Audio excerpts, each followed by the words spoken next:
पाकिस्तान के हाथों की गई तब की जालिमाना तर्ज ए अमल और आज की इंतहाई हिमाकत में शायद ही कोई फ़र्क है, जो 1971 की बांग्लादेश की आज़ादी की जंग से साफ जाहिर होता है।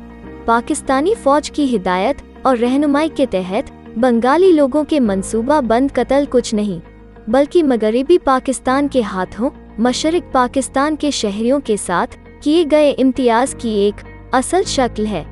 यह सब पाकिस्तान फ़ौज ने स्कॉच्ड अर्थ हिकमत ए अलमी के तहत किया था। उन शहीद अक़ली लोगों की कुर्बानी को बांग्लादेश हर साल 14 दिसंबर को मार्टर्ड इंटेलेक्चुअल्स डे के तौर पर याद करता है। 9 महीने की खबत में 30 लाख बंगालियों का कत्ल करने और इस तरह की वहशियाना हरकत के बाद भी किसी ने पाकिस्तान पर कोई उंगली नहीं उठाई। भारत को छोड़कर कोई भी मुल्क मासूम बंगाली लोगों की मदद के लिए आगे नहीं आया।